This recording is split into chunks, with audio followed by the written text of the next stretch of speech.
There are so many interview questions that everyone is prepared for. Let me give you an example.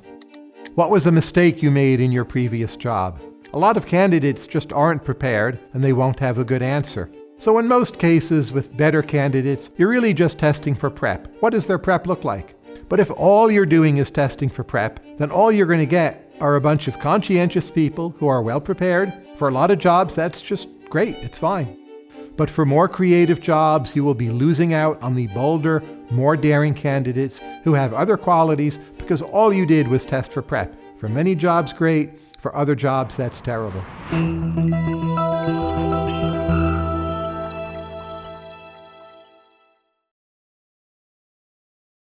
Every potential interview question has pitfalls. There's no such thing as a list of the best interview questions. And if what you think interviewing is, well, here are the 3 perfect questions, I'm going to ask them to everyone in the same way, that is exactly not correct. How you get people into what I call the authenticity mode is going to depend a great deal on who they are and also who you are. If I'm interviewing a candidate, my favorite discussions are simply those that are unscripted. I prefer to have those conversations arise without me having to ask a question. I want them to be natural. I don't want it to feel threatening or high pressure. I just want us to start talking about something. I like the idea of changing interview venues when there's time. Get up, get a cup of coffee, go to another room. Hope some kind of decision arises spontaneously and you see how the candidate meets and makes that decision. You want to watch how candidates talk to other people, not just the person interviewing them. So I like spontaneity.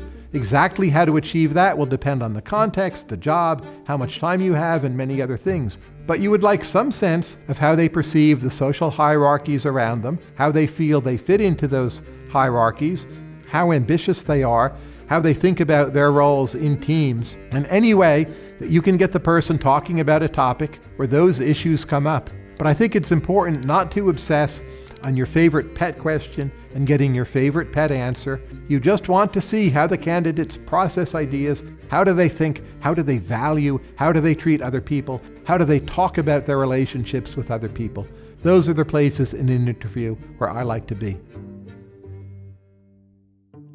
There's one estimate that suggests somewhere between 20 and 40% of American economic growth since the 1960s has come about from allocating talent better. If we had fresher and more creative interview processes, I do think people would be more thoughtful. They would think more deeply about the jobs they're about to take. I think we would spot talent we're not currently seeing. We would elevate more people into greater opportunity. Should we really be so arrogant and so conceited as to think we've now mastered this art and no further progress is possible? Of course not. That's why I think the key is not, here's the 3 questions that tell you everything, but a general commitment to being trustworthy, authentic, trying to draw out the authenticity of the other person, and getting into the conversational mode.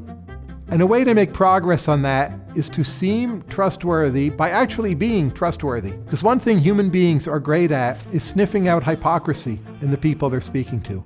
So for you as an interviewer to actually be trustworthy is one of the highest value things you can be and do. And if there's a single piece of advice I would give that is pretty much robust across all situations, it would be that one. Get smarter, faster with videos from the world's biggest thinkers. To learn even more from the world's biggest thinkers, get Big Think Plus for your business.